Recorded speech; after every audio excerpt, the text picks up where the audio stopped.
የአንድ ሀገር መሪ የሚለካበት ህዝብን እንዴት አድርጎ ነው እያስተዳደረ ያለው?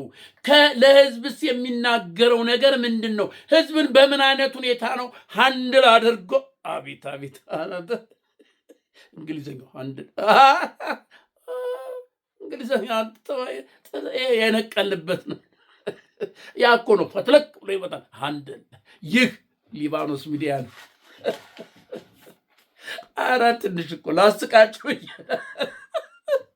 አንተ እንግሊዝኛ አራራ ከተግባባ ምን ትፈልጋለህ?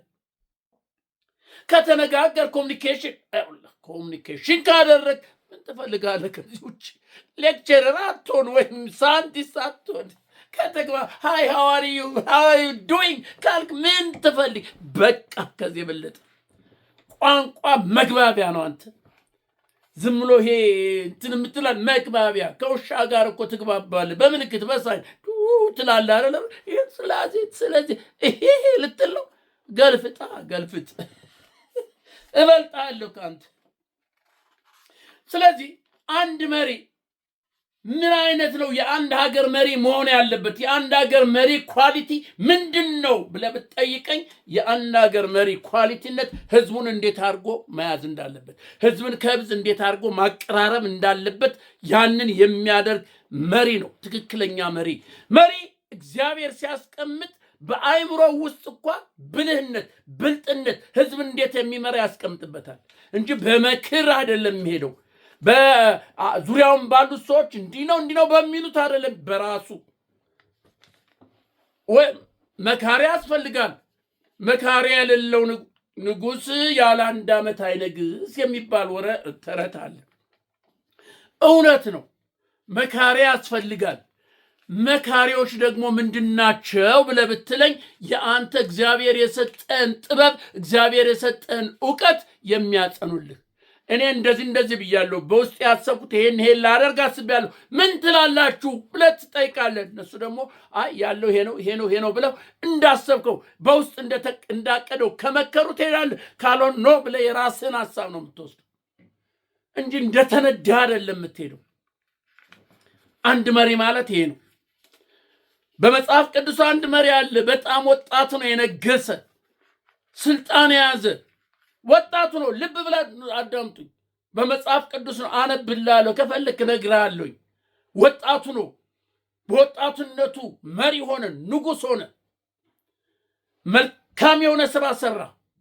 በህዝብ አይን የሚታይ፣ በሰዎች አይን የሚታይ፣ በሰዎች ጆሮ የሚታይ፣ የሚቀመስ የሚዳሰስ ነገር ሰራ ለህዝቡ። ህዝቡ ሆይ ነው። ንጉሳችን 1000 ዓመት ንገስልና ሰገዱለት። ብዙ ነገሮችን ሰራ ለህዝቡ።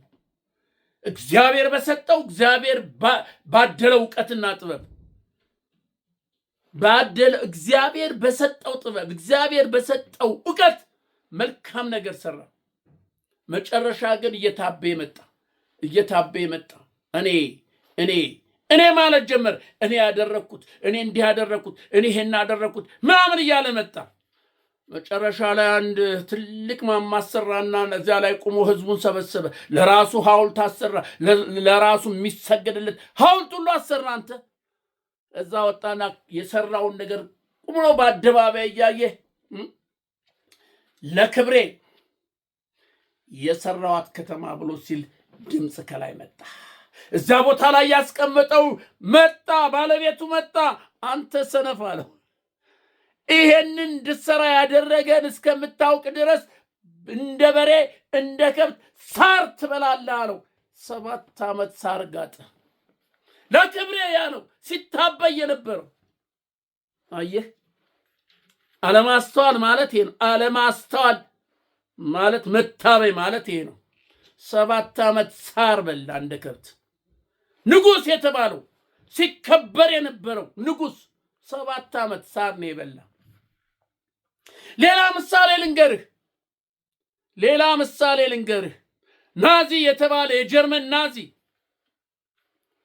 መጀመሪያ ተመር ከ10 አለቃ መፈንቅለ መንግስት አደረገና 10 አለቃ ነው መፈንቅለ መንግስት አደረገና ስልጣን ያዘ። ጀርመንን መምራት ጀመረ።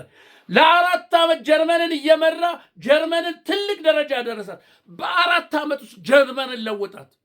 ሴተኛ ዳር የነበሩትን፣ ስራ ፈት የነበሩትን፣ ሌቦች ምናምን ያን ሁሉ አጸዳና ሁሉ ሰው ባለሰራተኛ ሆነ። ሁሉ ሰው በልቶ የሚያድር፣ ሁሉ ሰው ጠግቦ የሚያድር፣ በሰላም የሚሆን አደረገ ጀርመንን ናዚ። እዛስ በሚቀጥለው 4 ዓመት ምን አደረገ? ጀርመንን ይሄን ያህል እንደዚህ ከለወጥኩኝ በዙሪያ ያሉትን ሁሉ ሰብስቤን የመግዛት አለብኝ ብሎ ጦርነት ጀመረ። የእስራኤሎችንም ፍጅት እኮ ከዚህ የተነሳ ነው። በቃ ራሽያን የተለያዩ እዚያ ዙሪያ ያሉትን ልከብ ነው፣ እነ ፈረንሳይ እነ ምና ወግቼ ልይዝ ነውና ገንዘብ አንጡ መሳሪያ የምገዛበት አላቸው። አብዳል እንዲህ አሉት። አላበርን አብዳል እንዳንተኛ አላበርንም አንሰጥህም አሉት። ሰውን ለሰው ለመውጋት፣ ሰውን ለመግደል፣ አገርን ለመዝረፍ አንሰጥህም አሉት። አሰጡኝ በል ሰብስብልኝ አለ። እስራኤላዊ የተባለውን በሙሉ ሰበሰበ፣ አጎረ። በህይወት እንዲኖሩ አልፈቀደላቸውም። በጋዝ አቃጠላቸው፣ ረመረማቸው፣ አጠፏቸው አለ። ግን አልጠፉም። መጨረሻ እሱ ምኑን መርዝ ጠጥቶ ከነ ቤተሰቡ ነው የሞተው። ያሰበውን ያቀደውን ሳያደርግ ስንት ሺህ ህዝብ አስጨርሶ ስንት ጀርመናዊ አልቀው መጨረሻ ላይ ራሱና ቤተሰቡ መርዝ ጠጥተው ነው የሞቱት። ዘር እንኳን አልተረፈውም። አንተ ይሄ የምትለው ነገር ሲመጣ ይሄ ነው። ስልጣን ወንበር ላይ ያስቀመጠህን አምላክን ስትረሳ፣ እኔ ያደረግኩት እኔ ስትል የሚሰማለ የሚያለ ነው ይልሃል።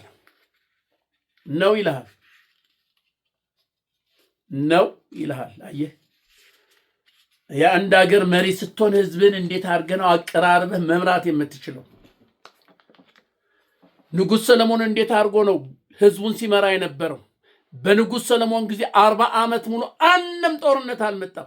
በዙሪያው ያሉት እየመጡ ይገብሩለት ነበር። እግዚአብሔርን ምን ብሎ ነው የጠየቀው? ምን ላድርግ ሲል እውቀትና ጥበብ ስጠኝ፣ ህዝቤን የሚያስተዳድርበት ሰውን የሚያስተዳድርበት አለ። ለመነ፣ ሰጠው። እንዴት አድርጎ ህዝቡን ሲያስተዳድር እንደነበረ በመጽሐፍ ቅዱስ ተጽፏል። ያም ሆኖ ግን ሰለሞን ምንድነው ያለው? ሁሉ ነገር ከንቱ ነው አለ። በቃ እውቀት ነበረኝ፣ ጥበብ ነበረኝ፣ ዓለም የሚደመምበት እውቀት፣ ዓለም የሚደነቅበት ጥበብ፣ ዙሪያውን ያሉ ህዝቦች መጥተው የሚሰግዱልኝ ጥበብ፣ ብር ወርቅ እንደ ጠጠር ነበር። ግን ከንቱ የከንቱ እኮ ነው ያለው። አንተ ሰለሞን ወደር የሌለት በዓለም ጥበበኛ የተባለው ሰለሞን ከንቱ። ዛሬ ወልቃይት የኔ ነው፣ ራያ የኔ ነው፣ ደሴ የኔ ነው፣ ደቡብ የኔ ነው፣ አዲስ አበባ የኔ ነው፣ እንደዚህ ነው እያልክ የምትባላበት ከንቱ። ዶክተር አብይ ይነግርሃሉ፣ ከንቱ። ይሄን ሰራውኝ እኔ አብይ ይሄን አደረኩ ከንቱ። እመነኝ፣ ከንቱ። ያስቀመጠህን እግዚአብሔር ከዛ 130 ሚሊዮን መካከል መርጦ ያስቀመጠህን እግዚአብሔርን ተውከው። አም ሰንበዲ ማለት ጀመርክ። እኔ ይሄ እስቲ ተመልከቱ፣ አታዩም ወይ አታሸቱም ወይ የሰራሁትን ማለት ጀመርክ።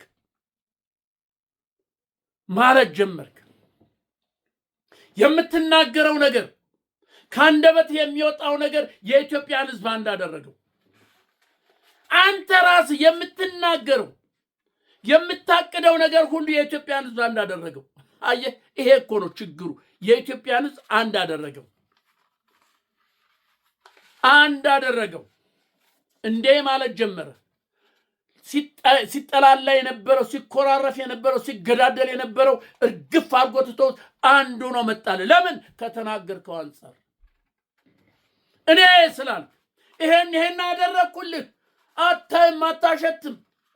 እነ ከሌ እኮ እንደዚህ አድርገው ነበር። እነ አፄ ዮሐንስ እንደዚህ ገለው ነበር። አፄ ምኒልክ ጡት ቆርጦ ነበረ። እኔ ግን ይሄን አደረኩልህ።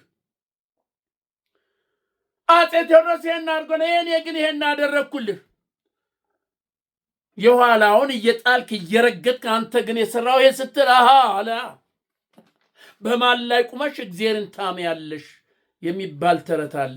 በማን ላይ ቁመህ ያስቀመጠህን እግዚአብሔር ረሳው። ዙሪያ ያሉትን አረማሞች ምክር ሰማህ። በዙሪያ ያሉትን ሆይ ሆይ የሚሉ አብይ አብይ አብይ የሚሉን አየህ፣ ተመለከት፣ እንደነሱ አበጥክ።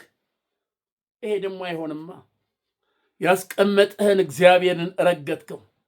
ማኔ ቴቄል ፋሪስ ብሎ ተጻፈልህ። ማኔ ቴቄል ፋሪስ ቀለህ ተገኘህ። የእግዚአብሔርን ክብር ጣልክ።